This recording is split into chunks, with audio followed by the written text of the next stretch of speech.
Buenas noches a todos.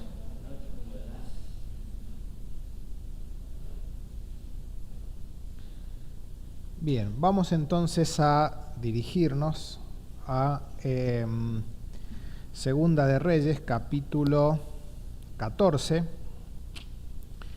para considerar los versículos que relata la historia de Jeroboam II, ¿no? Y vamos a hoy, son pocos versículos, la verdad, los que relatan esta historia, y vamos a considerar, si me pueden traer un vasito de agua, vamos a considerar simplemente, no que vamos a considerar, sino que vamos a resumir la historia. Cuando veía esta historia se me venían a la mente 4 palabras, ¿no? Y vamos a meditar en estas 4 palabras, de las cuales se resume la historia o la vida de Jeroboam II. Bien, vamos a leer entonces desde el versículo 23 hasta el 29. Le voy a pedir a Daniel si me puede ayudar con la lectura.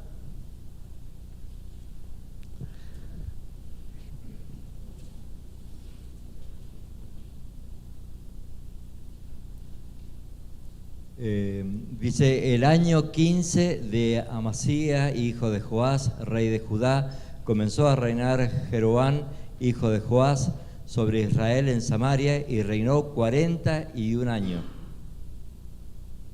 E hizo lo malo ante los ojos de Jehová, y no se apartó de todos los pecados de Jeroboam, hijo de Nabat, el que hizo pecar a Israel. Él restauró los límites de Israel desde la entrada de Hamat hasta el mar del Áraba, conforme a la palabra de Jehová, Dios de Israel, la cual él había hablado por siervo Jonás, hijo de Amitai, profeta que fue de Gad-Efer. Porque Jehová miró la muy amarga aflicción de Israel, que no había siervo ni libre, ni quien diese ayuda a Israel.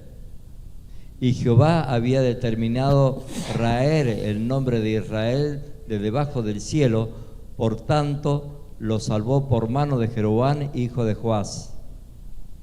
Los demás hechos de Jeroboam y todo lo que hizo, que su valentía y todas las guerras que hizo, y cómo restituyó al dominio de Israel a Damasco y a Hamat, que había pertenecido a Judá, no está escrito en el libro de crónicas de los reyes de Israel. Y durmió Jeroboam con sus padres, los reyes de Israel, y reinó en su lugar Zacarías, hijo de su hijo. Bien. Entonces, la primera palabra que me viene a la mente es ejemplo, ¿no? Porque dice que este Jeroboam II comienza a reinar, y dice el versículo 24: e hizo lo malo ante los ojos de Jehová, y no se apartó de los pecados de Jeroboam, hijo de Nabat, el que hizo pecar a Israel. Recordemos que este Jeroboam, hijo de Nabat, ¿qué fue lo que hizo? A ver, los que han estado estudiando los reyes. ¿Cómo? Hizo ídolos, pero tenía una particularidad. Hizo los becerros de oro y los puso en Betel, y les dijo, cuando se separó el reino del norte del reino del sur, les dijo: bueno, estos son los dioses que te sacaron de la nación de Egipto. ¿Por qué hizo eso? Para que la nación no volviera a adorar a Dios 3 veces al año a Jerusalén, entonces iban a volver al reino del sur.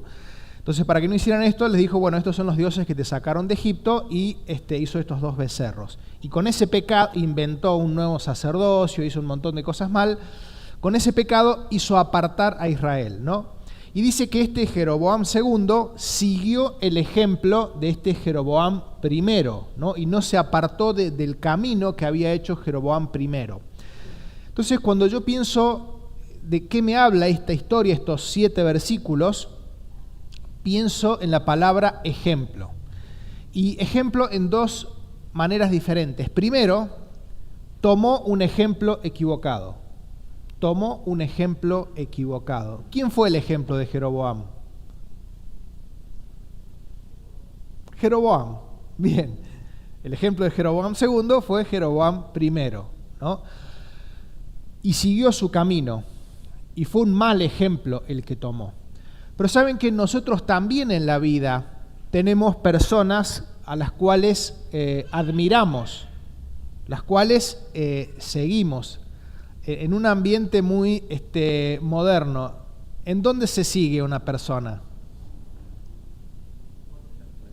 En las redes sociales, ¿no? Hablando en un ambiente moderno, seguimos a las personas en redes sociales. A ver, ¿a quiénes seguimos? Familiares. Bien, ¿qué más? A ver, allá decía famosos, ¿no? A ver, ¿cuántos lo seguirán a Messi? ¿No? ¿Qué más seguimos? Cantantes, me decía aquí. Bueno, allá Emanuel dice que sigue a cocineros. Hay una tendencia ahí del corazón. Cocineros. Bien, los chicos, ¿a quiénes siguen? Javier Milei dice. YouTubers siguen, ¿no? Los que hacen jueguitos, explican los jueguitos y las nuevas virtudes de los jueguitos. Y seguimos personas. Ahora, yo digo, es muy importante que todos, exactamente todos somos influenciados, ¿no? Que veamos cuáles son nuestros ejemplos. Porque si tenemos un mal modelo para nuestra vida, vamos a copiar cosas incorrectas. Y se suele decir, hay personas que tienen cosas muy buenas en un aspecto y muy malas en otro aspecto, ¿no? Entonces, lo primero que hizo mal Jeroboam II fue elegir el líder a cual imitar, Jeroboam I, ¿no? Y es para que pensemos nosotros, ¿quiénes son las personas a las cuales seguimos, imitamos, sobre las cuales dejamos que influencien nuestra vida, ¿no? Vamos a leer 2 de Pedro 2:21. Le voy a pedir a Daniel por ahí que pase para allá con Laura. Bueno, que vamos a darle que lea a Laura y después que pase la otra Laura. 1 de Pedro 2:21 y mi esposa va a leer 1 de Juan 2:6 y Lili va a leer 1 de Corintios 11:1. Pues para esto fuisteis llamados, porque también Cristo padeció por nosotros, dejándonos ejemplo para que sigáis sus pisadas. ¿Se acuerdan en el pasaje cómo se describe que siguió el ejemplo de Jeroboam I? Dice que algo que no hizo. No se apartó del camino que hizo Jeroboam, hijo de Nabat. ¿Y qué acaba de leer Laura? Que Jesucristo nos ha dejado pisadas, nos ha dejado un camino marcado con sus pisadas. Ha sido el ejemplo para nosotros. Él tiene que ser nuestro ejemplo. No digo que está mal que sigamos a un cocinero, a algún deportista, pero tengamos cuidado quiénes son nuestros ejemplos a los cuales imitamos en nuestra vida, sobre los cuales nos dejamos influenciar. Porque el ejemplo, por definición, que debe tener un cristiano es Jesucristo. Por eso es que debemos entender en la palabra cómo vivía Jesucristo para tratar de seguir sus pisadas. ¿Dónde están sus pisadas? Sus pisadas están acá. Entonces, si yo leo la Biblia, si yo estudio la Biblia, encuentro dónde están las pisadas de Cristo para yo poder pisar encima de esa pisada. Bien, 1 Juan 2:6. El que dice que permanece en él debe andar como él anduvo. Muy bien. El que dice que está en comunión con Cristo, el que dice que pertenece a Cristo, el que dice que es de Cristo, debe andar de la misma forma que Cristo anduvo. Y ese es un pasaje simple de entender, pero muy difícil de aplicar, porque cuando vemos todo lo que hacía Jesucristo y las distancias con cada uno de nosotros y vemos que pueden ser amplias en algunos aspectos. Entonces, es difícil de hacer, fácil de entender, pero difícil de hacer. Pero ese es el llamado que tenemos, a tener como ejemplo a Jesucristo.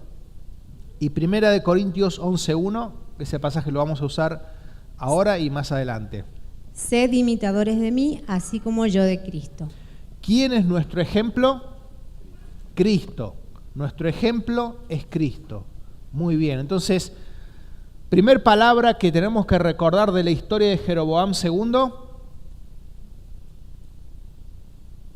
ejemplo, pero todavía vamos a seguir con esta palabra, ejemplo. Entonces dijimos, lo primero que hizo mal Jeroboam II fue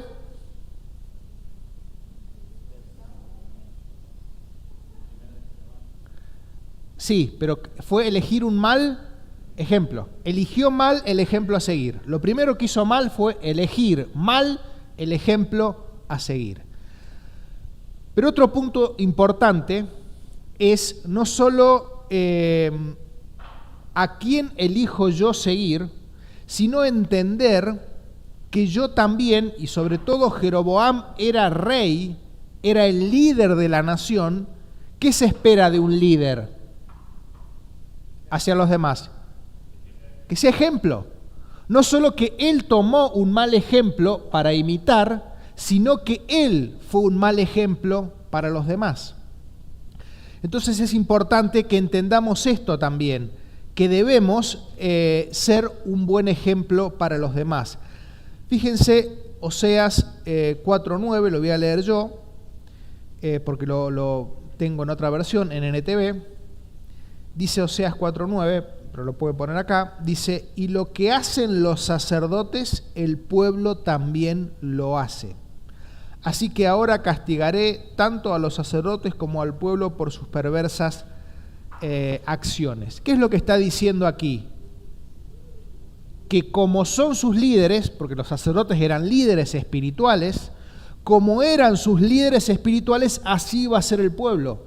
Si sus líderes espirituales no estaban bien con Dios y tenían corrupción y dejaban de lado a Dios, bueno, el pueblo iba a dejar de lado a Dios, ¿no? Entonces es importante entender que no solo que tenemos que tomar un buen ejemplo para nuestra vida, para seguir, sino que nosotros debemos ser un buen ejemplo para... Acá hay muchos, tal vez, padres, bueno, son líderes en su hogar. Tal vez estoy liderando algún ministerio en la iglesia. Las madres también son líderes en su hogar. También debemos ser ejemplo en los distintos lugares donde nos movemos, en el trabajo, en el colegio, en lugar que sea, ¿no? Ni hablar a aquellos que estamos con ciertas responsabilidades en la iglesia. Debemos en todo momento buscar ser ejemplo para los demás, un buen ejemplo para los demás. Y 1 Corintios 11:1, Lili lo leyó, ese pasaje está hablando de las dos cosas, porque ¿qué entendía el apóstol Pablo?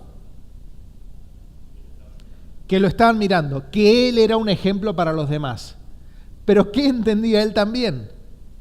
Que él tenía que imitar el ejemplo correcto. Para yo poder ser un buen ejemplo para los demás, tengo que saber elegir mis ejemplos. Y el ejemplo que tenemos que elegir como cristianos es a Cristo Jesús. Entonces, primer palabra que nos viene a la mente de este rey Jeroboam, ejemplo. Bien. Tomar bien los ejemplos para nuestra vida y ser nosotros de buen ejemplo para los demás. Segunda palabra que se me viene a la mente cuando estudiamos estos versículos es prosperidad. ¿Por qué prosperidad? Leemos el versículo 25.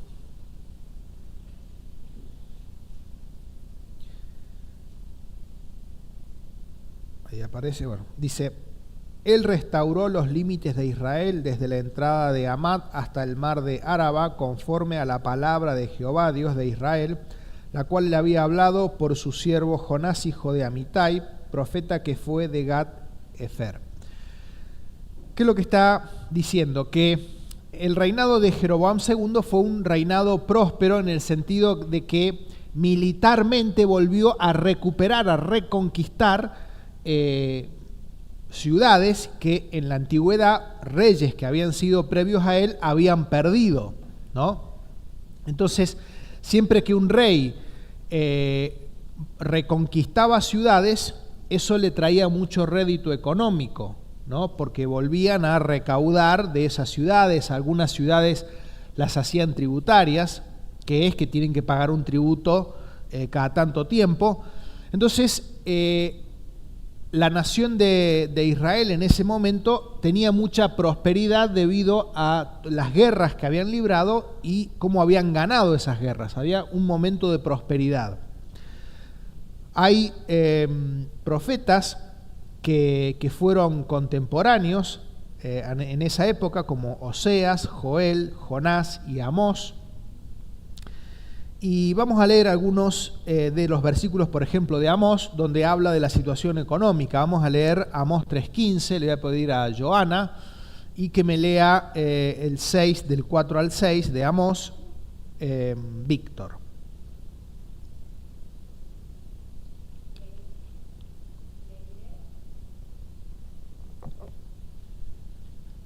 Y heriré la casa de invierno con la casa de verano, y las casas de marfil perecerán, y muchas casas serán arruinadas, dice Jehová. Bien, ¿qué tenían muchos?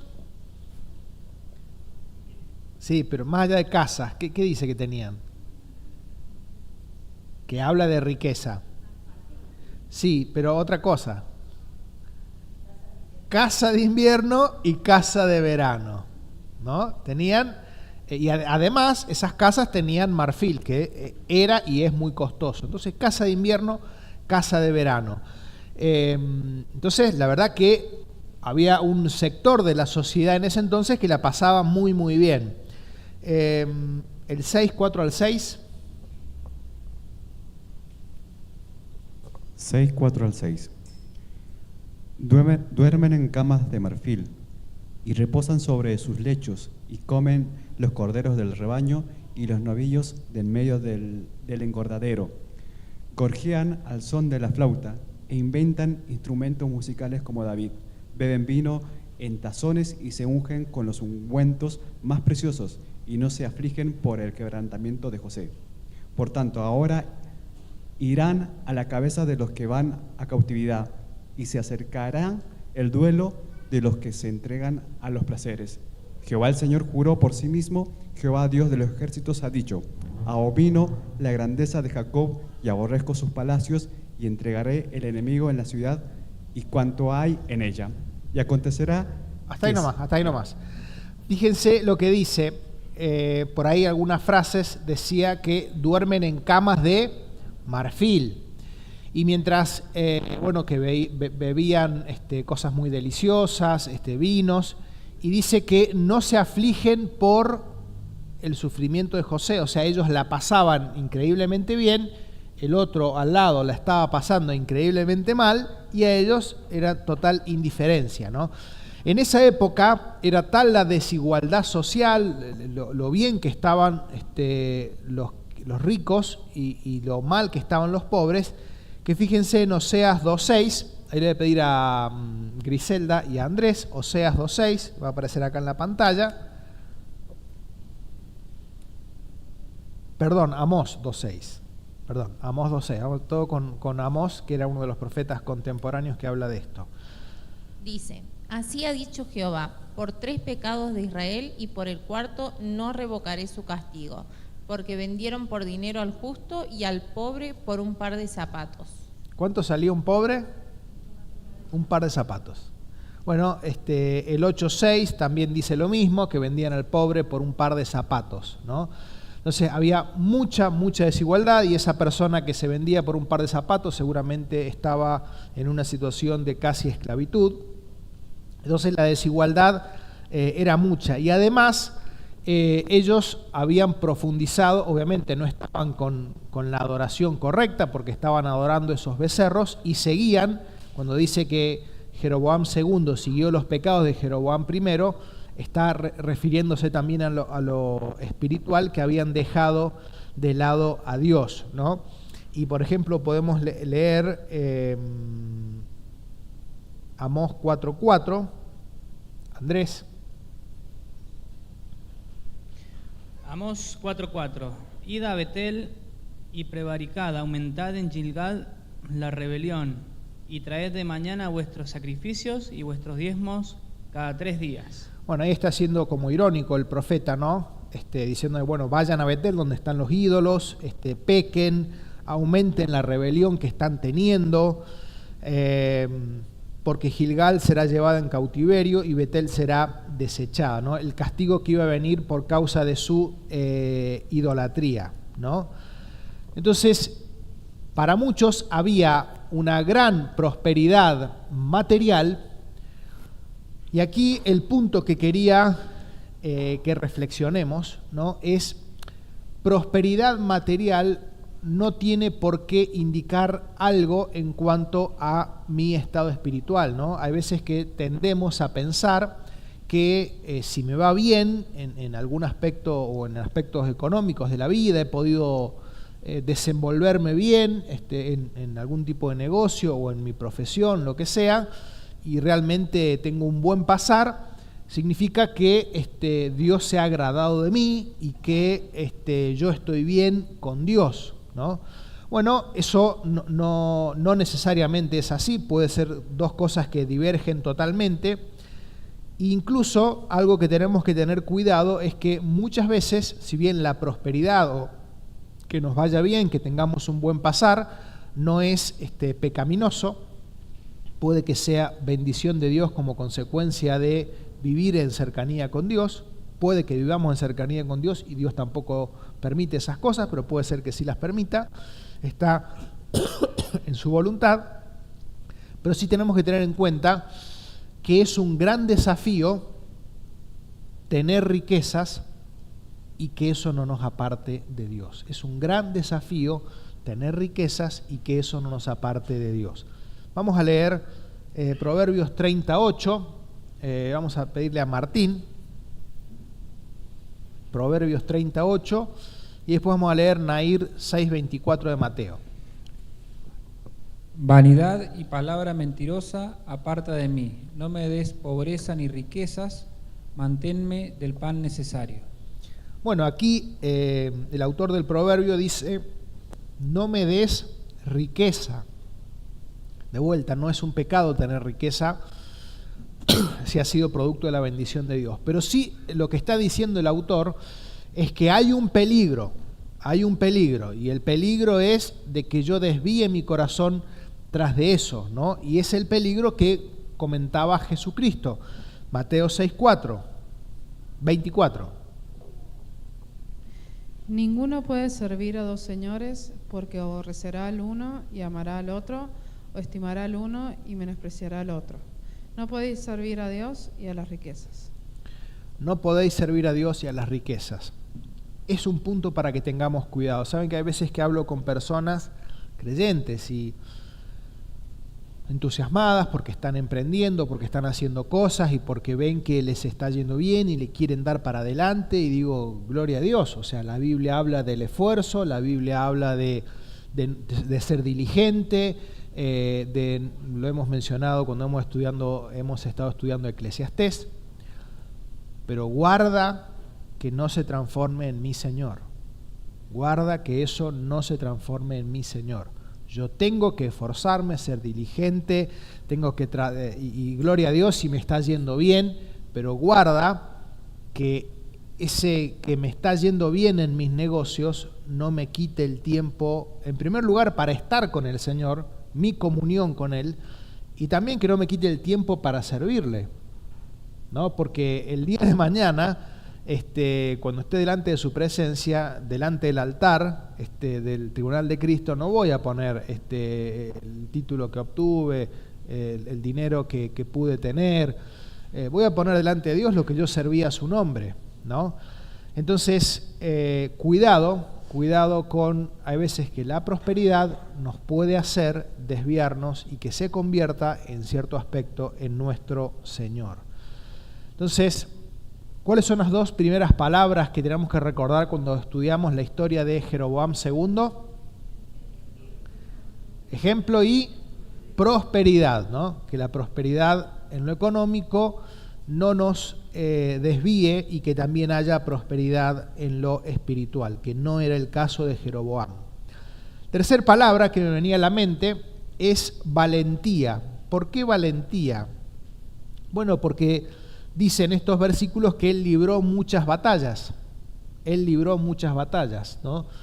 Y peleó contra varias naciones y recuperó territorios, ¿no? Entonces realmente, claramente, él fue valiente para pelear contra otras naciones, ¿no? Donde en muchos casos hasta podía perder su vida, perder sus ejércitos, ¿no? Entonces, claramente fue un rey valiente, una buena virtud que debe tener un rey. Ahora bien, no tuvo valentía para lo más importante. Tuvo valentía para algunas cosas, pero no tuvo valentía para las más importantes. ¿Se acuerdan? Ya lo van a ver más adelante cuando estudien la historia de Josías. Josías, de muy pequeño, comenzó a limpiar el templo, la casa de Dios, comenzó a limpiar a la nación de Judá del pecado. Eso es ser valiente, porque te tenés que enfrentar con personas que no les va a gustar, que no van a querer. Proverbios dice aquellos que son valientes para beber vino, ¿no? Y hay veces que, sobre todo entre los hombres, ¿no? Se hacen, me pasaba en mi época cuando no era creyente, quién tomó más, ¿no? Y bueno, y se envalentonan y sacan coraje de quién es capaz de tomar más. Bueno, valientes para tomar vino. La palabra de Dios dice que tenemos que ser valientes ¿para qué? Para obedecer a Dios, para obedecer a Dios. Vamos a leer Josué 1, 8 y 9. Josué 1, 8 y 9. Y eso es más difícil, eso es más difícil. Es más difícil obedecer a Dios porque tenés que nadar contra la corriente que tal vez pelear las batallas que peleó este hombre Jeroboam II y que las pudo ganar. Vamos a pedirle, si puede ser Mauricio.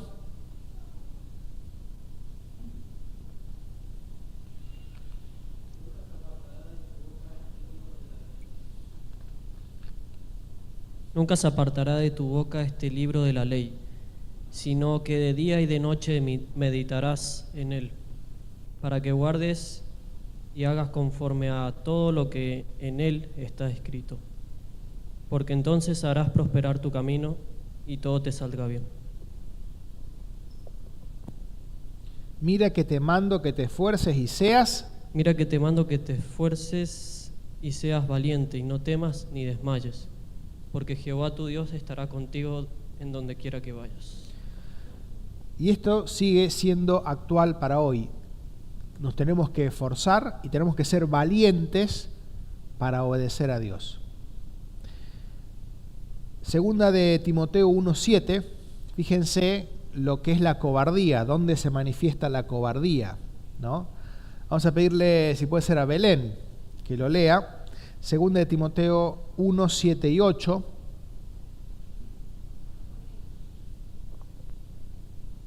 Porque no nos ha dado Dios espíritu de cobardía, sino de poder, de amor y de dominio propio.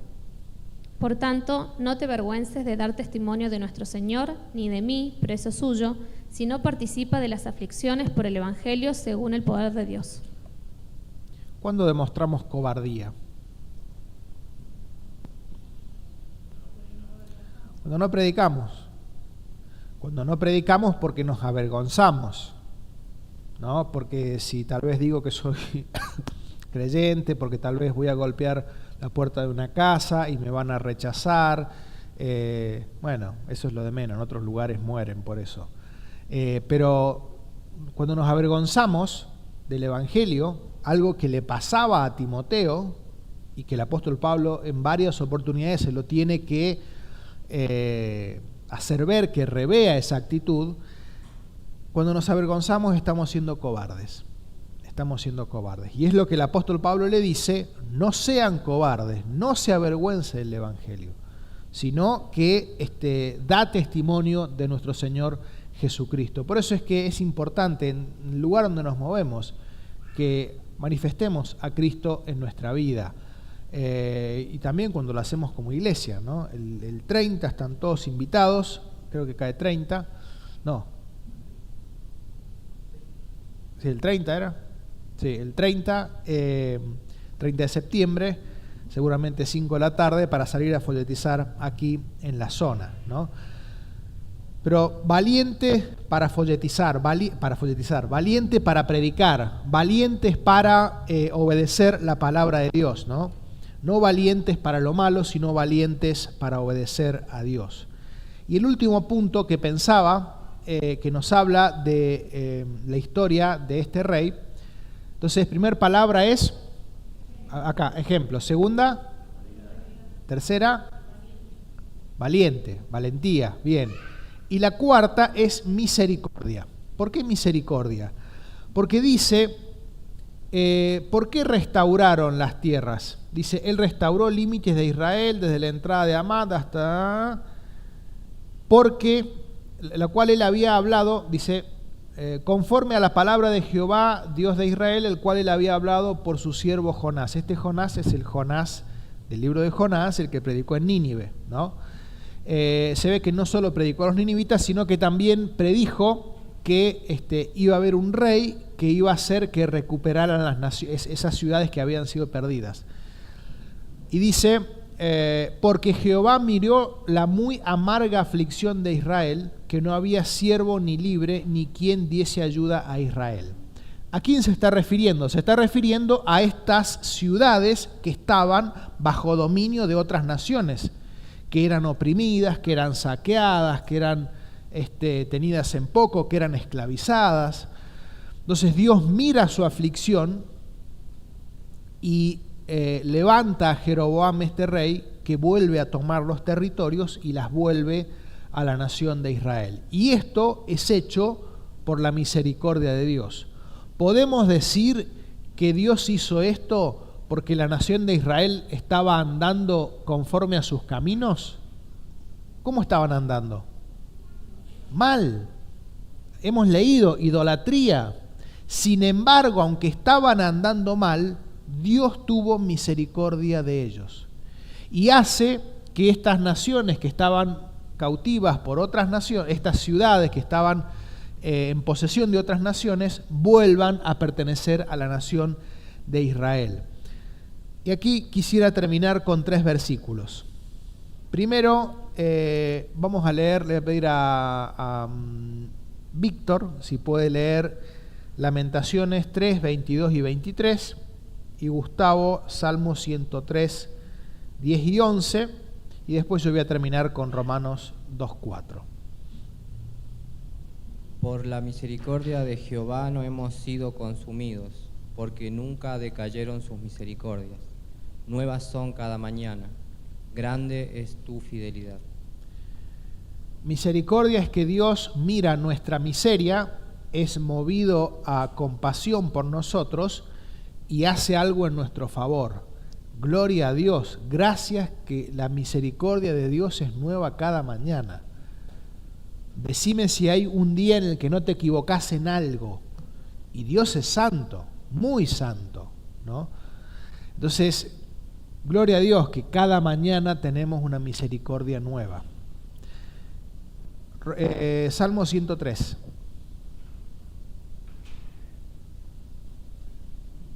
No ha hecho con nosotros conforme a nuestras iniquidades, ni nos ha pagado conforme a nuestros pecados. Porque como la altura de los cielos sobre la tierra, engrandeció su misericordia sobre los que le temen. Bien, fíjense qué hermoso versículo. Me encanta esta frase que dice, no ha hecho con nosotros conforme a nuestras iniquidades. ¿Qué merecía la nación de Israel? Que Dios los deje, castigarlos, porque se habían apartado de Él. Dios obra con misericordia, haciendo que este rey vuelva a recuperar estas ciudades, porque mira el sufrimiento de la gente que vivía en esas ciudades y Dios tiene misericordia. Dios obra en su bien aunque no lo merecían. Y esto es una enorme realidad en nuestra vida también. Dios es misericordioso para con nosotros. ¿Cuántas veces no andamos del todo bien? ¿Cuántas veces hemos hecho cosas que no están bien? Sin embargo, Dios no nos da lo que merecemos, sino que es misericordioso con nosotros. Ahora, cuando pensamos en las misericordias de Dios, en las bondades de Dios para nuestra vida, ¿a qué nos tiene que llevar? Vamos a leer Romanos 2:4 y con esto terminamos. Romanos 2:4, lo leo en NTV. ¿No te das cuenta de lo bondadoso, tolerante y paciente que es Dios contigo? Repito, ¿no te das cuenta de lo bondadoso, tolerante y paciente que es Dios contigo? ¿Acaso eso no significa nada para ti? O sea, ¿no te hace pensar que Dios tiene misericordia sobre tu vida una y otra vez? ¿Y en qué te tiene que hacer pensar? ¿No ves que la bondad de Dios es para guiarte a que te arrepientas y abandones tu pecado?